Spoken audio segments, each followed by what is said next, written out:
Hello, listeners. I'm your host, Brighton Crawford, and thank you for tuning in and listening to my podcast, We Will Rise. This podcast focuses on opioid prevention for American Indian adolescents on the Fort Peck Indian Reservation in Poplar and Wolf Point, Montana.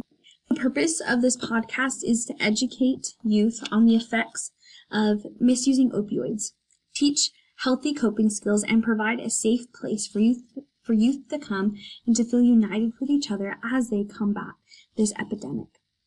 This information I'm going to share comes from an incredible opioid prevention campaign called Truth Initiative. Opioids are so commonly used, but are you aware that opioids such as Vicodin and Oxycontin are chemically similar to heroin? These drugs are so addicting, and we want to make sure that you are aware of the risks so that you are not bound to opioids. We want you to rise above and become leaders as you prevent opioid use. In this episode, I will include a lot of facts. I did so because I want to make certain that before we dive into our prevention strategies, we understand completely why we need these prevention programs in the first place. So in 2017, around 13,000 youth every single day misuse an opioid prescription for the first time. In that same year, 10.3 million young adults used prescription opioids. Every single day in America, we lose 174 American people to drug overdose. Every single day. And of those 174 people that we lose every single day to drug overdose, 130 of those die from overdosing on opioids. Since 1999, over 9,000 children and teens have died from opioid overdoses. Individuals who are prescribed opioids prior to graduating high school are 33% more likely to misuse prescription opioids after graduating. In 2012, every 25 minutes a baby was born suffering from opioid withdrawal. Get this. This is one of the last ones and one of the scariest ones for me. Every 11 minutes, someone in America dies of opioid overdose. Can you understand why we call this an epidemic now? The opioid epidemic? Because this is so serious and all of these things are just crazy and it just breaks my heart. And so that alone was just the information about America, about us as a nation. But in a later episode, I will give you information particularly pertaining to the adolescents on the Fort Peck Indian Reservation.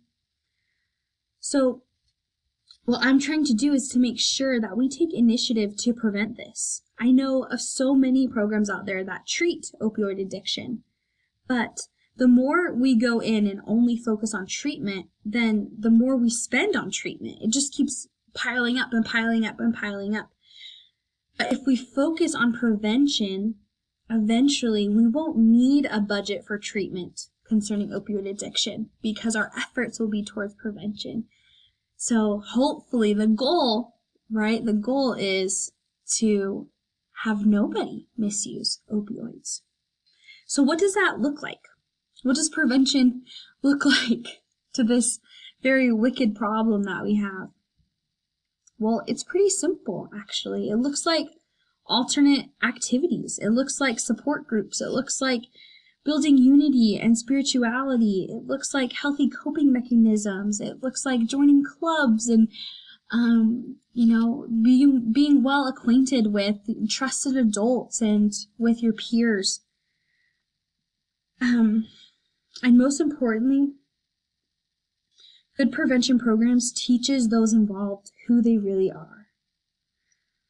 It teaches them that their worth is not something they have to earn or prove that they deserve. It is who they are simply because they exist. And nothing can take away that from them. No amount of heartache or mistake can change the fact that they are worthy of love and kindness. They have value and purpose. Once our youth understand that, then we won't have an opioid misuse problem. I feel like we won't have a lot of problems that we have.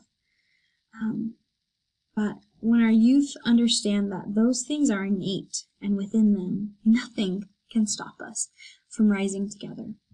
So today, I just want to focus on uniting each other and uniting our youth and remembering to speak to one another with kindness, to speak to ourselves with kindness, because it might seem small, but it's very significant, and it is a factor in how we can prevent opioids, how we can prevent opioid misuse.